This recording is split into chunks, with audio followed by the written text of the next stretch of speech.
Welcome to Backgammon. This is a match that I recorded between myself and Joel at the first Tour of Patios event on July 8th, 2023. Tour of Patios is an event that we do with the Portland Backgammon group every summer. It gets us out and into different venues and trying things. And I will be doing some commentary, and I've got XG open on the side here, so I'll be able to even sound intelligent for some of it. So let's see where we are here. I am on the bottom of the screen. Joel is on the top of the screen. And let's see, catch up to where we are on the match. He's just rolled a 4-3, so we're about move number 4, and nothing exciting especially has happened. We've hit each other a lot. Pretty normal behavior for these kind of events. I roll a 3-2, and which is a really good roll. Get to anchor up there. The second anchor on his home board is very strong. He rolls a 6-2. Plays it down and in, which is right. 4-2 is a pretty good shake, so I can get my second point on my home board. I've got 2 on his home board, 2 on my home board. Double 6 is a pretty good roll, so he was able to get out of dodge. He's well ahead in the race at this point, so I'm not in great shape. Roll this 5-4 here, which doesn't let me make a new point, so instead I just slot a couple of points. And then Joel offers me the cube, which is a little early, so it's really easy for me to take, so I just snatch that right up. Then 3-2 is probably not his very best shake, but it's playable at least. So double 3s is pretty good. Lets me go ahead and get a 3-point board and get some more ammo into the outfield so that I can continue to make some points. I'm just waiting for him to leave me a shot. This roll does not do that, but he's got a whole lot of blots on his home board now, so it's pretty safe for me to run if I want to. 4-2s, very nice. Get a nice 4-point board, bring another checker down. 6-5 lets him cover up a couple of those blots, so his board's much stronger now. A little harder for me to run. 4-1 can go ahead and make the bar point, which was pretty strong. Then his double 2s, he played that pretty quickly. It's not necessarily the best move for it, but wasn't terrible either, I suppose. 3-2 brought him in. 3-1 covers up his last blot for just a second, and then here's my first blunder of the match. So these double 2s, I can't come out. So what I did was I just slid the 4 frontmost checkers even more forward, but instead I should have gotten my board all set up to try to contain him if I do get a shot, which I don't on this roll. 5-4, I now have to run on something, either that or bury something. So it's burying something would be extremely bad. Running something is not as bad because it may force him again to leave a shot, which lets me have some chance of going with my game plan of hitting him and winning. So 2-1, he decides not to cooperate. He could hit me, point on me, and just leave a shot in the outfield, but he does not. 5-3, I go ahead and run another one out. That's not the best move, but it's not too far off. And Joel is concentrating on just getting in safely at this point. He's not worried about trying to win the gammon, but he's also leaves himself a little stiff in the outside. I go ahead and slot a couple of points. Makes it easier to make them in the future. Double 5s is an excellent shake. Lets him just get past me for the most part. My chances of hitting him are now very low. 4-1, I can at least cover one of those blots. 6-4, yep, got past me. Okay, so I'm doomed, right? Pretty much this is over. just kind of a bringing things forward. And here, the split is not bad, but it's not correct. My thinking is that I can get a shot, gives me a double shot if he has to run off the 6. Of course, if he does a pick and pass, then I'm in trouble unless I can roll a 6 or a 5-2 or 6-5. That works pretty good actually. So hit and run seems reasonable, but actually the 11-6 would be better. He danced, so I redoubled him, and he dropped. So I got real lucky there at the end to get the shot, so we immediately start setting up for the next one. It's still working on figuring out the angle for the camera and all that kind of stuff. So I get to start us off this time with the 6-2 standard opening move. Let's see, sorry, catch up here. He's got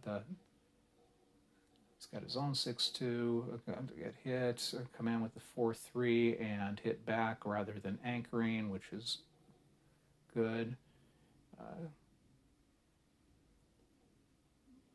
He likes to use his 3-2 to hit also. Let's see, where are we? I feel like I'm behind the video at this point, so let's see.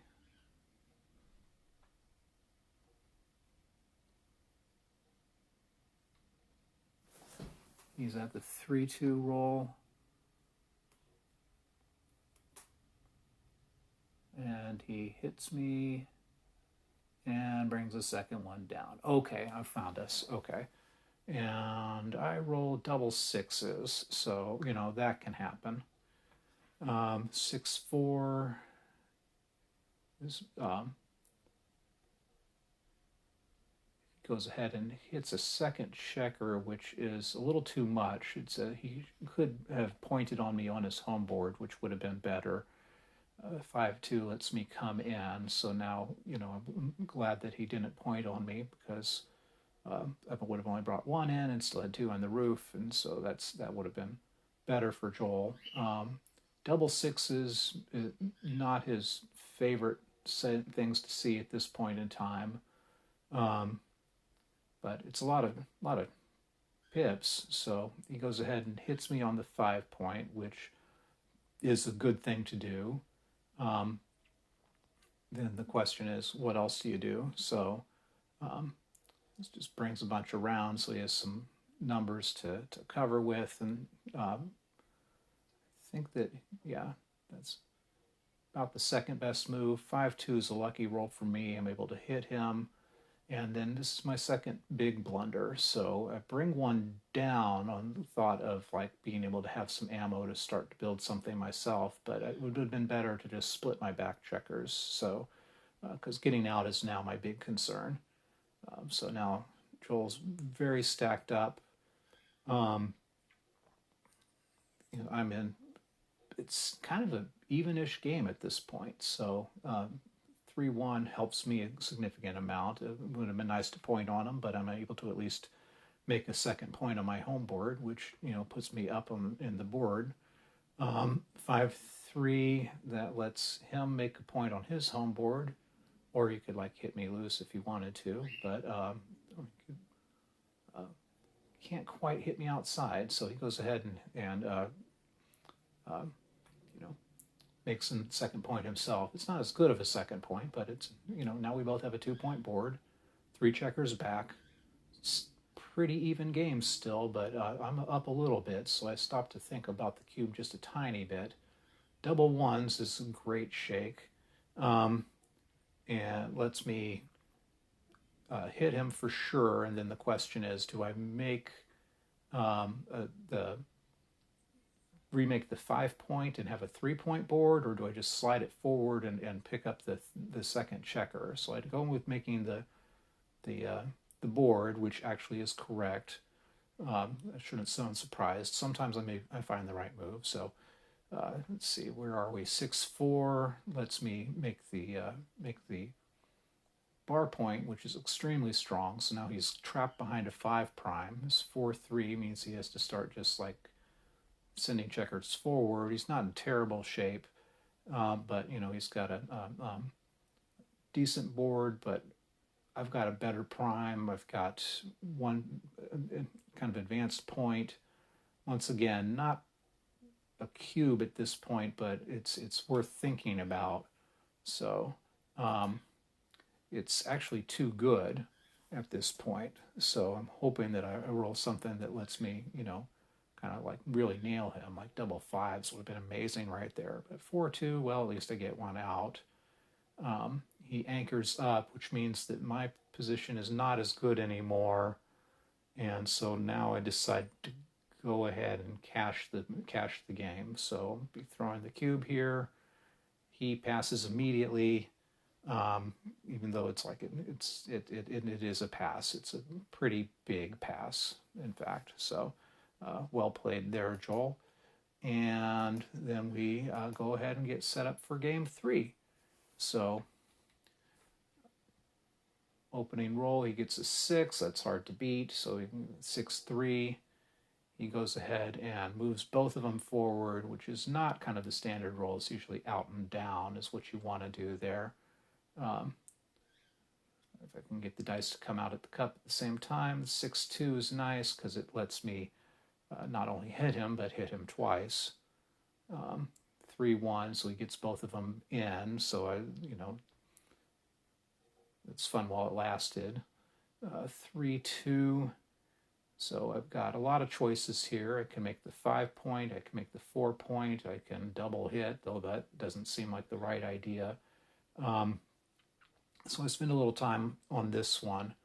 The other thing I could do is, of course, I could, covering with the 7-4 turns out to be right, but then like the other thing I could do is split instead of come down, and that would have been just a titch better. So it's but not really worth thinking about. 6-5, he could have run the forward checker, which would have been a little stronger, but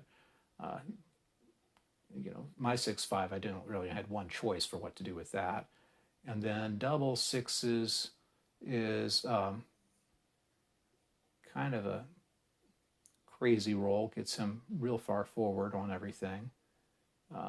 2-1, so I slot the point and go ahead and step up so that I have an ability to escape on the next roll. Then he throws the cube at me again, so which makes sense. He's down in the match score. He's got a lot of checkers in front of me. There's a decent chance of him pointing on me next roll, or making a point in front of me and starting to have a stronger prime. But I only have the one checker back, so it's like an escapable position. It's, checking the score there, realized that the scoreboard's a little wonky, so I went ahead and took, which is correct. And then he immediately rolled double sixes again, which, just really helped with the race. So before the roll, he was actually not up in the race a lot, but now he is.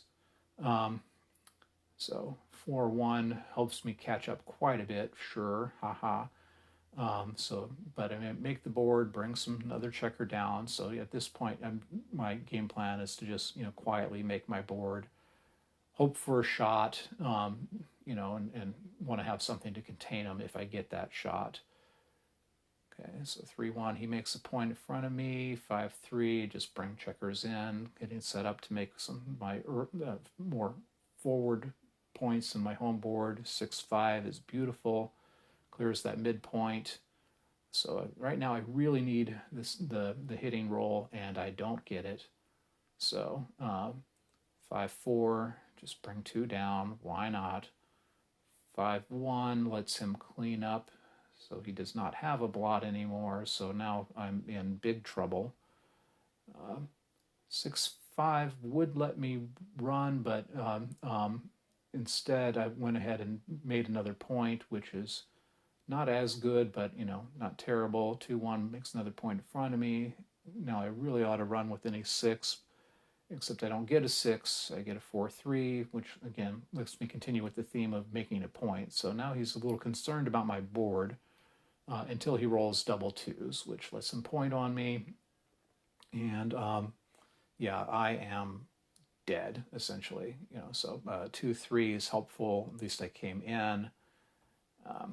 6-5 lets him point on me again, which actually took him a second to realize. So he was like thinking, "Oh no, I've got to leave a shot." But he was like, "Oh wait a second, actually that's beautiful." So I cannot move, and so he rolls on. 6-4 is pretty good, and lets him just bring both those checkers in. He's trying to find a way of doing it so that big numbers don't cause him to leave a blot. On the next roll, there's not a super clean way of doing it, so he just does what he can. 3-2, he could have taken one off there and probably would have been better. Now 6-5, he does have to open up that 6 point. I don't get in. No, don't get in. So then he's like clears the 5 point.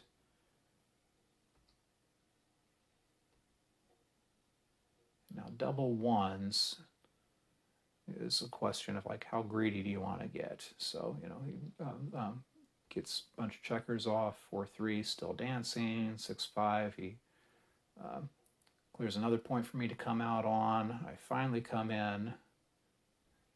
Go ahead and take another crossover. Doesn't matter too much. I'm pretty well doomed at this point.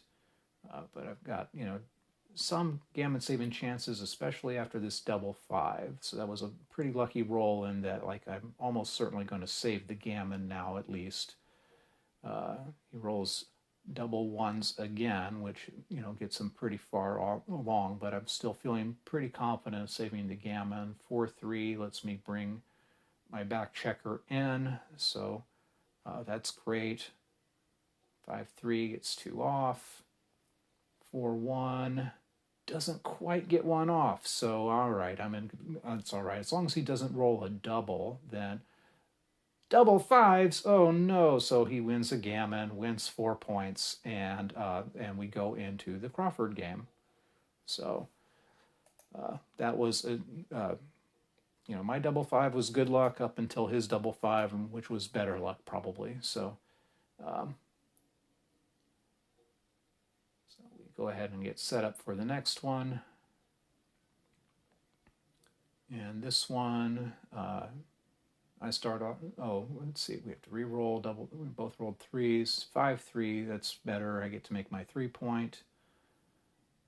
He rolls a double 1, so he goes ahead and makes a 3 point prime in front of me.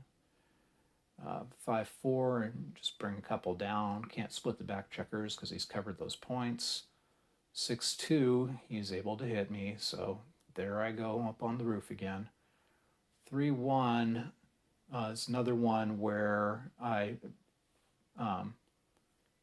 went to the edge of the prime, but I once again should have actually just spread the checkers out, but it's not a big mistake, so I didn't bother putting in the XG on that one. Let's see, where are we? 6-1, so I get to make my bar point.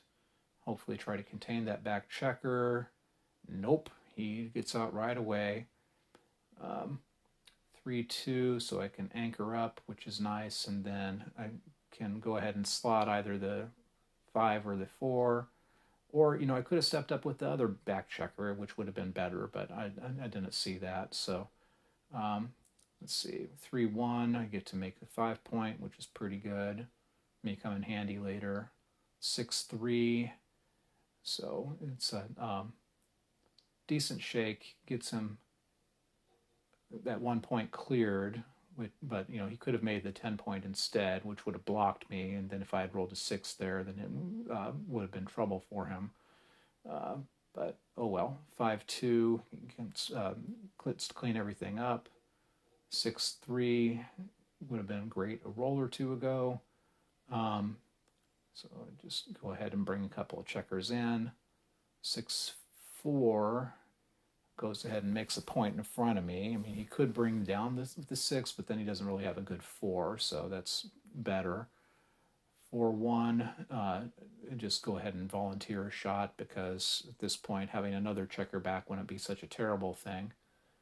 Double twos is a pretty good shake. Gets him past me on the midpoint, and then yeah, so it's their option would have just bring one from the midpoint all the way to the 5 point, but it's about the same.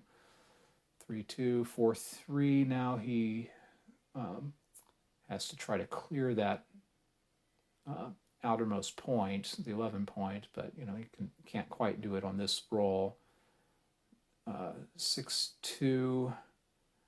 Here I could go ahead and escape a checker, but and instead I just bring it in. So it's, again, not my best move, but not terrible.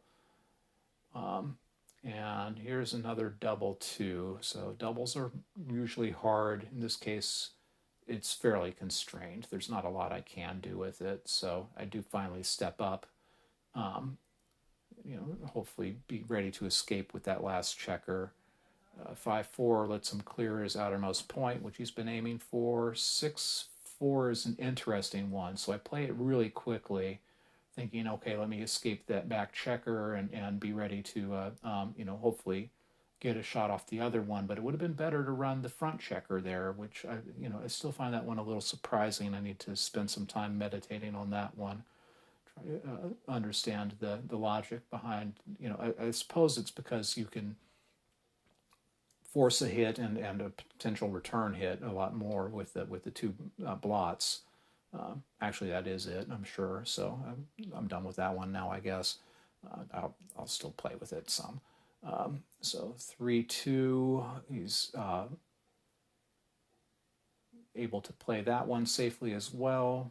This structure is extremely stiff, but 6-4 I'm forced to run, so I might as well run all the way. And 6-4 lets him clear the bar point, so he's in fantastic shape now. 4-2 lets me at least stay back. I've got to try and stay back as long as possible so that I can hopefully get a shot. Super unlikely. He's rolling well. He's able to clear a point without any damage. 4-2 let me just make a full prime, a full board. 5-4 you can play safely. Running out of options here, so 5-3 I have to clear the 6 point. So now if I do get a hit, it's not going to be as perfect. 3-1 is, might as well take 2 off, because he's still even on the outside. And now I get a 6-2, which means I'm definitely dead. I've got like minimal winning chances from the race, but not completely impossible. I just need to start rolling big sets. Instead, he rolls double 3s, which gets a couple of checkers off his back point. So I'm down to like 1% winning chances at this point. Got a couple off, so hey, I got past the gammon, yay. But then it is over with these double 4s. So that was it. Handshake. It's a good match. And there's going to be more videos coming. So, hopefully you enjoyed this, and see you on the next one.